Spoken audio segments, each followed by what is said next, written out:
प्रिय छात्र छात्राओं, सादर स्नेह भरा नमस्कार।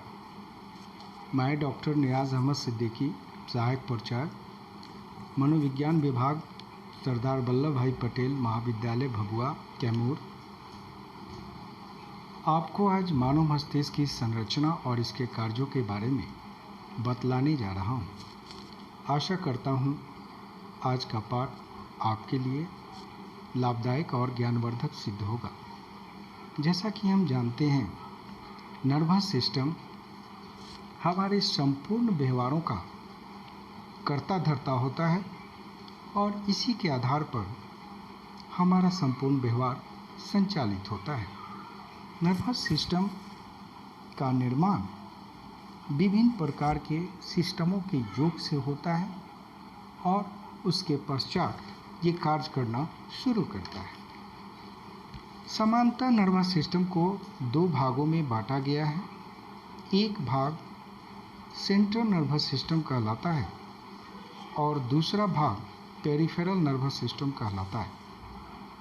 सेंट्रल नर्वस सिस्टम और पेरिफेरल नर्वस सिस्टम दोनों अलग अलग रूपों में काम करते हैं और इनके आधार पर हमारे व्यवहार जो प्रतिदिन जो भी जीवित व्यक्ति है उसके द्वारा किया जाता है। ये नर्वस सिस्टम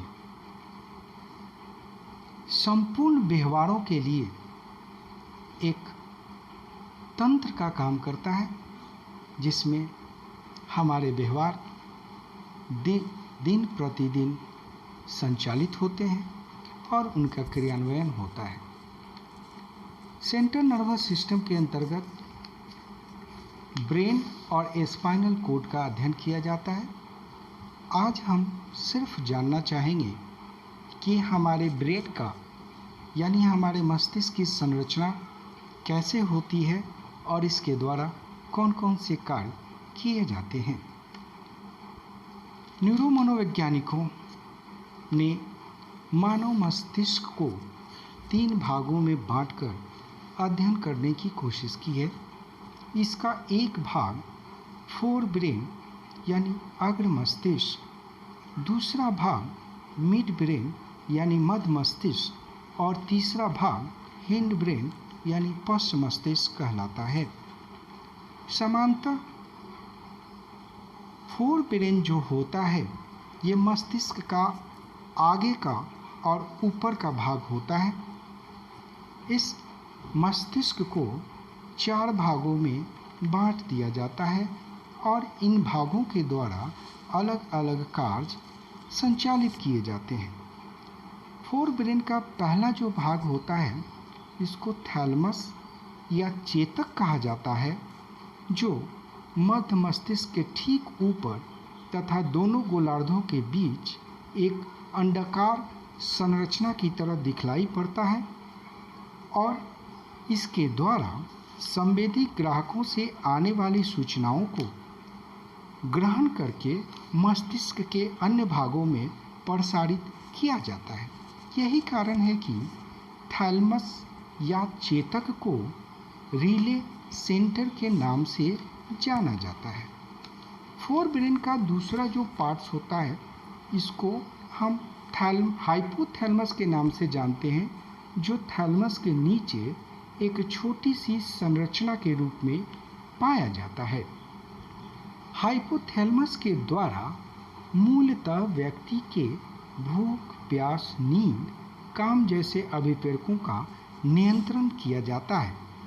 सामान्यतः यह हाइपोथैलेमस संवेग का केंद्र कहलाता है, यानी व्यक्ति में जो संवेग उत्पन्न होते हैं उसका नियंत्रण और संचालन हाइपोथैलेमस के द्वारा ही किया जाता है।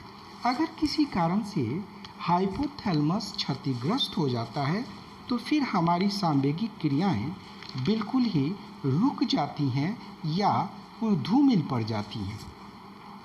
फोर ब्रेन का तीसरा जो पार्ट्स होता है इसको सेरेब्रम या बृहत मस्तिष्क के नाम से जाना जाता है और यह बृहत मस्तिष्क फोर ब्रेन का सबसे बड़ा भाग होता है।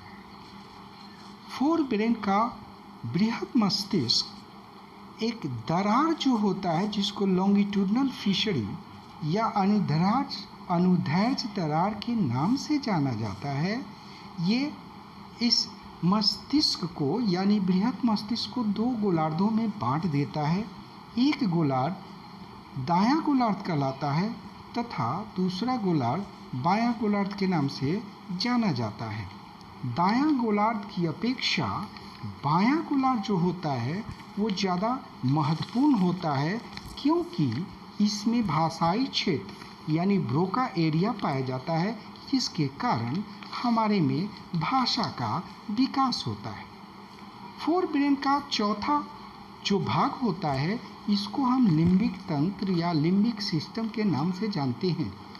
यह अग्र मस्तिष्क के नीचे का भाग होता है और अग्र मस्तिष्क के नीचे के भाग के चारों तरफ छोटे छोटे या किनारे पर थैलमस, हाइपोथैलेमस और बृहद मस्तिष्क के जो केंद्रक होते हैं आपस में मिलकर एक विशेष प्रकार की संरचना बना देते हैं और इस संरचना के फलस्वरूप ही लिम्बिक तंत्र अपने अस्तित्व में आता है।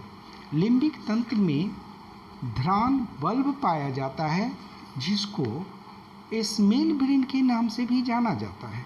इस क्षेत्र में हिप्पोकैम्पस पाया जाता है जिसका संबंध स्मृति के कार्यों के निर्धारण में महत्वपूर्ण माना गया है। अब हम जानते हैं ब्रेन के दूसरे पार्ट के बारे में जिसको मिड ब्रेन या मस्त मस्तिष्क के नाम से जाना जाता है। मानव मस्तिष्क का सामान्यतः यह दूसरा प्रमुख भाग होता है जो सेतु के ऊपर पाया जाता है और यह फोर ब्रेन तथा हिंड ब्रेन के बीच पुल का कार्य करता है। मध्य मस्तिष्क के दो भाग होते हैं जिसमें एक भाग ऊपरी सतह रूफ कहलाता है और दूसरा भाग निचली सतह फ्लोर के नाम से जाना जाता है। ऊपरी सतह निचली सतह की अपेक्षा अधिक महत्वपूर्ण होता है और इस सतह को टेक्टम भी कहा जाता है, जिसमें दो प्रकार के ज्ञानवाही केंद्र पाए जाते हैं जो क्रमशः श्रेष्ठ कोलिकुली और निम्न कोलिकुली के नाम से जाने जाते हैं। श्रेष्ठ कोलिकुली ऊपरी सतह का एक ऐसा ज्ञानवाही केंद्र होता है जिसके द्वारा दृष्टि संबंधी क्रियाओं का नियंत्रण होता है, जबकि इन्फीरियर कोलिकुली या निम्न कोलिकुली एक ऐसा ज्ञानवाही केंद्र होता है जिसके द्वारा श्रवण क्रियाओं का नियंत्रण और संचालन किया जाता है। अब हम जानते हैं कि ब्रेन का जो तीसरा पार्ट है वो पार्ट हिंड ब्रेन के नाम से जाना जाता है। इसे हम पश्च मस्तिष्क भी कहते हैं। मानव मस्तिष्क के सबसे नीचे तथा पीछे के भाग को पश्च मस्तिष्क हिंड ब्रेन कहा जाता है।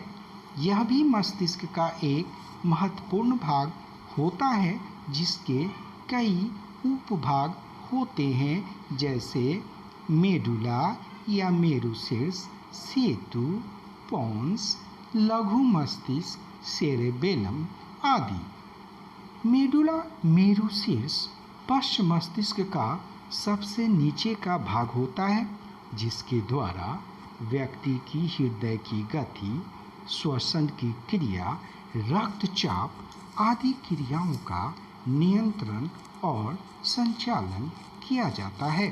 सेतु पश्च मस्तिष्क का दूसरा भाग होता है जिसके द्वारा समांतर पेशीय क्रियाओं, खासकर आनन अभिव्यक्ति, फेशियल एक्सप्रेशन, जबड़े की गति, नेत्रगोलक की गति का नियंत्रण और संचालन किया जाता है।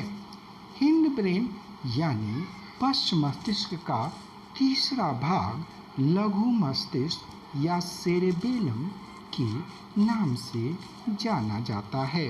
हिंड ब्रेन के पीछे की ओर एक जटिल संरचनाओं का जाल पाया जाता है जो कि लघु मस्तिष्क या सेरेबेलम कहलाता है। लघु मस्तिष्क के द्वारा पेशीय क्रियाओं की स्फूर्ति, शारीरिक संतुलन आदि क्रियाओं का नियंत्रण और संचालन किया जाता है।